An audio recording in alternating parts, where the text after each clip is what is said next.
Hello friends, ओम श्री गणेशाय नमः। जय श्री कृष्ण। आप सभी का स्वागत है आपके अपने यूट्यूब चैनल पर। फ्रेंड्स, आज हम आपको इस वीडियो में बताने जा रहे हैं माघ मास महात्म्य के 25वें अध्याय की कथा के बारे में। वीडियो शुरू करने से पहले आपसे रिक्वेस्ट है, अगर आप हमारे चैनल पर नए हैं और आपने अभी तक चैनल को सब्सक्राइब नहीं किया है तो प्लीज़ सब्सक्राइब कीजिएगा चैनल को, साथ ही प्रेस कीजिएगा बेल आइकन को, जिससे नए वीडियो से रिलेटेड नोटिफिकेशन आपको तुरंत प्राप्त हो सके। और वीडियो पसंद आने पर वीडियो को लाइक और शेयर जरूर कीजिएगा ताकि सभी भक्तों को इस वीडियो का लाभ प्राप्त हो सके। और कमेंट बॉक्स में जय श्री कृष्णा जरूर लिखिएगा। माघ मास महात्म्य 25वां अध्याय प्रारंभ। पिशाच कहने लगा कि हे मुनि, केरल देश का ब्राह्मण किस प्रकार मुक्त हुआ, यह कथा कृपा करके विस्तार पूर्वक कहिए। देवदूती कहने लगा, केरल देश में वासु नाम वाला एक वेद पारंगत ब्राह्मण था। उसके बंधुओं ने उसकी भूमि छीन ली, जिससे वह निर्धन और दुखी होकर अपनी जन्मभूमि त्याग कर देश विदेश में घूमता किसी व्याधि से ग्रस्त होकर मृत्यु को प्राप्त हो गया। उसका कोई बांधव न होने के कारण उसकी औदर वैदिक क्रिया नहीं हुई और न ही उसकी दाह क्रिया हुई। इस प्रकार क्रिया के लोप होने से निर्जन वन में प्रेत होकर चिरकाल तक फिरता रहा। शीत ताप भूख प्यास के दुख से हाहाकार करता हुआ नंगे शरीर रोता फिरता, परंतु उसको कहीं सदगति नहीं दिखाई देती।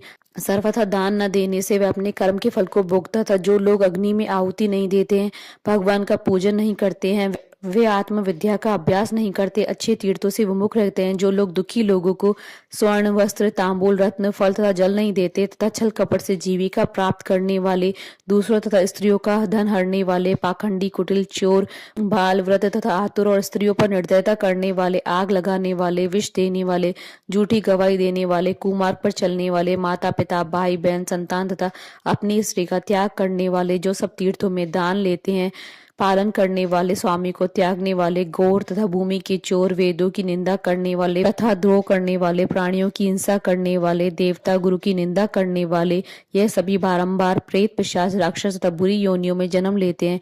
अतः बुरे कर्मों से बचकर धर्म के कार्य तथा यज्ञ दान और तप आदि करने चाहिए, क्योंकि कर्म फल अवश्य में मिलता है। इस प्रकार प्रेत की गति देखकर पाप कर्म कदापि नहीं करने चाहिए। ब्राह्मण कहने लगा कि इस प्रकार उस केरल ब्राह्मण ने उस पर्वत पर अधिक समय व्यतीत करके एक मार्ग में एक पथिक को देखा, जो 2 गगरियों में त्रिवेणी का जल लिए हुए था। आनंद पूर्वक भगवान के चरित्र का गान कर रहा था। प्रेत ने उसका मार्ग रोककर कहा कि तुम डरो मत, इस गगरी का जल मुझको पिलाओ, नहीं तो मैं तुम्हारे प्राण ले लूंगा।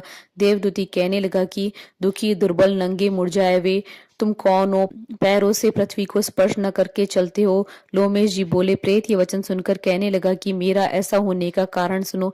मैंने कभी ब्राह्मणों को दान नहीं दिया, अत्यंत लोभी क्रियाहीन, दूसरे की अन्न से पलने वाला। मैंने कभी किसी को भिक्षा नहीं दी, नहीं दूसरे के दुख से दुखी हुआ। प्यासे प्राणियों को मैंने कभी जल नहीं पिलाया। मैंने कभी छाता जूता दान नहीं किया, नहीं किसी को जल का पात्र पान या औषधि किसी को दी।